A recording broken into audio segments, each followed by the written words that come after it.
Olá, pessoal! Na aula de hoje, vamos falar novamente sobre redes neurais artificiais.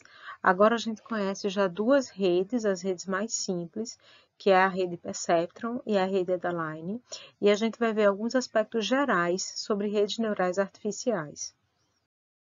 As redes neurais artificiais, elas podem estar estruturadas na forma de camadas.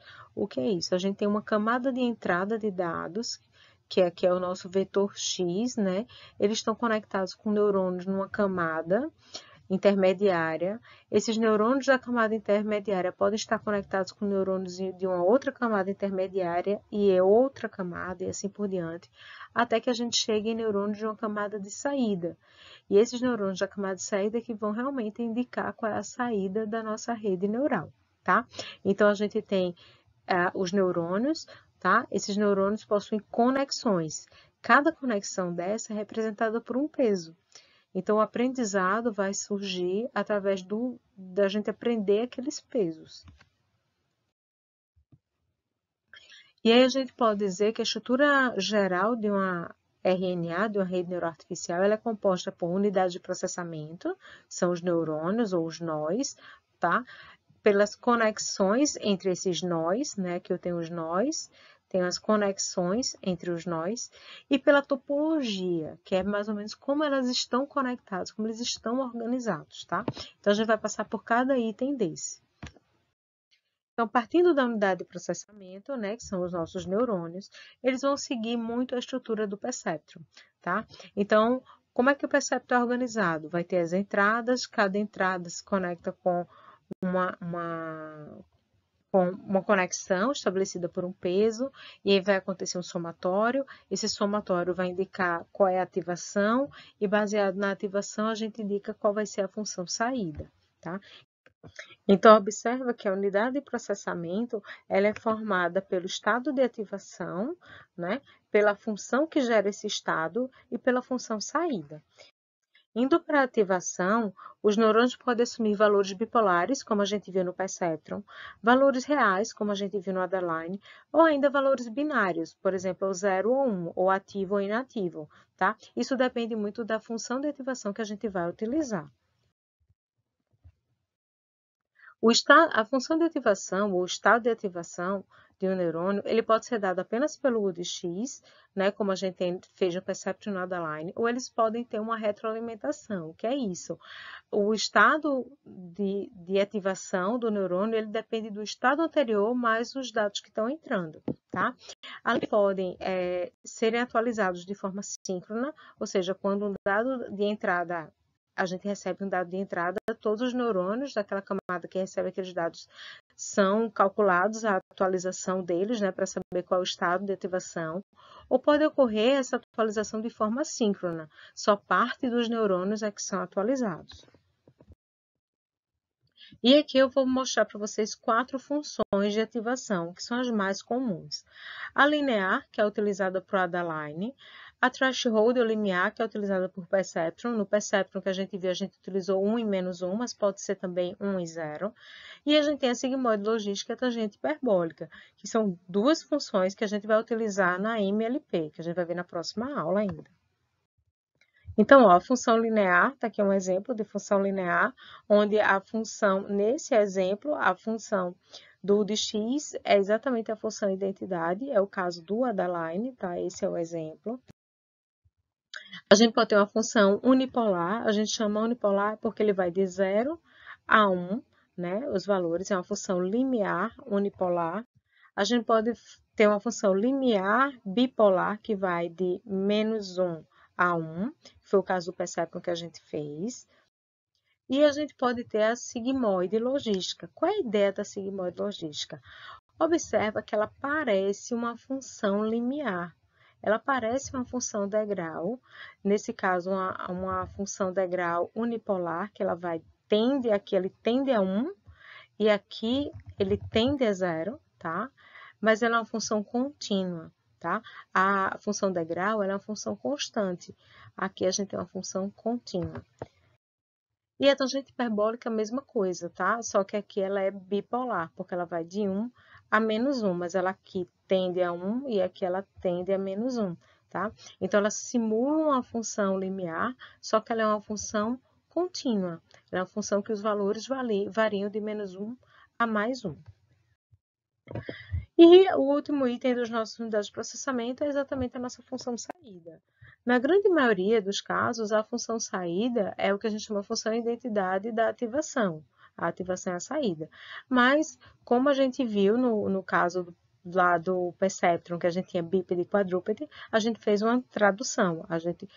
Se a saída, a ativação for +1, a minha saída é 1. Se a ativação é -1, a minha saída é 0. Então, é possível também fazer criar uma função baseada na ativação para indicar qual é a saída Y do neurônio. Analisando as conexões vão definir como os neurônios estão interligados. Elas representam o conhecimento da rede, né? Então, cada conexão, ela representa o conhecimento através de um peso, de um valor que está associado àquela conexão. Então, um exemplo aqui, né? Cada conexão dessa aqui, ela vai ter um peso e ela pode ser o que a gente chama de excitatória, quando ela é maior do que 0, inibitória, quando ela é menor do que 0, ou conexão inexistente, quando ela é nula, tá? Cada neurônio, ele pode ter conexões de entrada, tá? E pode ter conexões de saída. Nesse exemplo desse neurônio, eu tenho 4 conexões de entrada e 2 conexões de saída. Ou seja, eu recebo informações de 4 neurônios e passo as informações recebidas para 2 neurônios à frente. Para finalizar a estrutura das redes neurais, vamos estudar um pouquinho das topologias. Então, normalmente a gente conecta os neurônios em camadas, tá? Então, uma camada só, a gente tem o exemplo, o Perceptron e o Adaline. Multicamadas, a gente vai ver na próxima aula, a gente tem o Multilayer Perceptron, ou MLP, tá? Quando a gente tem múltiplas camadas, elas podem estar completamente conectadas, ou seja, todos os neurônios dessa camada estão conectados com todos os neurônios dessa camada, todos os neurônios dessa camada estão conectados com todos os neurônios dessa camada, e assim por diante. A gente pode também ter o parcialmente e o localmente conectado, tá? O completamente conectada. O parcialmente conectado é quando alguns neurônios podem não estar conectados. E o localmente conectado é quando a gente tem apenas uma região que está conectada. Na prática, quando a gente cria uma rede neural, a gente coloca todos conectados e deixa que o algoritmo de aprendizagem indique se existe aquela conexão ou não. Caso aquela conexão não seja necessária, o próprio algoritmo de aprendizagem pode colocar aquela conexão como 0, como nula, né? E resolve o problema. A gente viu um exemplo disso no Perceptron, quando a gente tinha no problema do bípede e quadrúpede, ele zerou alguns dos neurônios, porque aqueles neurônios, aquelas entradas não eram significativamente importantes para que a gente conseguisse fazer a classificação, tá? Então, ele terminou zerando aqueles neurônios. Um outro ponto interessante nas topologias é como estão organizados os arranjos, né, as conexões. Então, a gente pode ter redes feed-forward, o que é isso?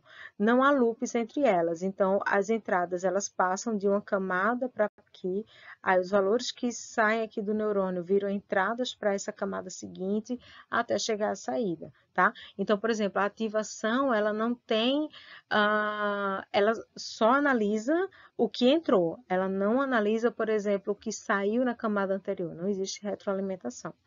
Existem as redes recorrentes que têm essa retroalimentação, né?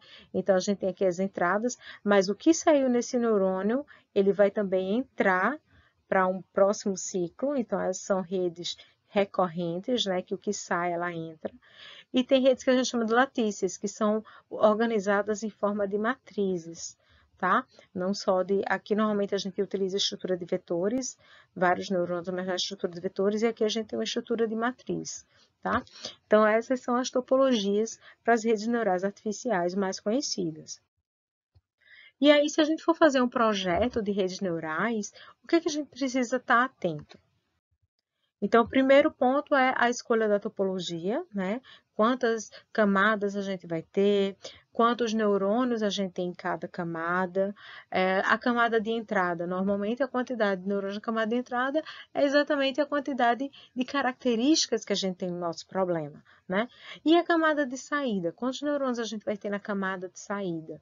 Na camada de saída, normalmente, se é um problema de classificação, né? A gente vai ter a quantidade de classes como a quantidade de neurônios, tá? Então, se a gente tem um problema para classificar 10 classes, os números, por exemplo, de 0 a 9, a gente tem 10 classes, então a gente tem 10 neurônios de saída, um neurônio representando cada classe, tá? Se a gente tem um problema de regressão, de previsão, aí normalmente a gente tem apenas um neurônio de saída. O aprendizado das redes neurais artificiais, ele ocorre pelo ajuste dos pesos, tá? Como a gente já viu. Então, pode acontecer o acréscimo ou a eliminação de conexões, né? Basicamente, a grande maioria dos algoritmos, ele faz o acréscimo quando ele tinha um neurônio zerado e ele atualiza esse valor, ou ele elimina uma conexão quando ele tinha um valor e ele zera o valor daquela conexão, tá? E existem vários algoritmos de aprendizagem. Realmente tem uma grande variedade deles, cada um com suas vantagens e desvantagens, e a grande maioria deles diferenciam apenas no ajuste do W, tá? Muitos deles trabalham baseado no erro encontrado. E um último ponto bem importante quando a gente está fazendo o projeto de redes neurais é o ajuste da taxa de aprendizado. Então, a grande maioria dos algoritmos utiliza essa taxa de aprendizado como um percentual, né, um valor entre 0 a 1, que dá como se fosse um percentual da correção de erro que eu vou atualizar. E a gente viu no exemplo do Adaline que taxas pequenas, eles geram a estimativa de peso estável, ou seja, o peso vai sendo atualizado aos pouquinhos, né? E ele vai aprendendo, só que é um aprendizado muito lento, né? No exemplo lá, acho que a gente colocou um valor bem pequenininho e ele 8 ciclos ele não conseguiu aprender ainda, ele precisaria de muito mais ciclos, tá? Já quando a gente utiliza uma taxa maior, o aprendizado é muito mais rápido. Quando a gente utilizou, por exemplo, 0.1, com 3 ciclos ele aprendeu. Na verdade, acho que com 2 ciclos ele já tinha aprendido, tá? Só que o problema é que quando a taxa é grande, por exemplo, quando a gente botou só mudar a taxa para 0,2 ou 0,3, a gente obteve instabilidade, tá? Esse valor ser grande ou pequeno depende muito do problema. Tem problema que eu posso usar o valor taxa de aprendizado 1, é grande, ele aprende e aprende rápido, tá? Então, como depende muito do problema, o ideal é que a gente consiga empregar taxas variáveis. Eu inicio o algoritmo com uma taxa alta, se o algoritmo está convergindo, ótimo. Se gerou instabilidade, eu começo a diminuir essa taxa. Mas começar com uma taxa muito pequena, eu tenho que ter tempo de sobra, porque pode ser que a taxa seja muito pequena e o aprendizado fique muito lento, tá bom? Bom, era isso. A próxima aula a gente vai ver sobre MLP. Obrigada.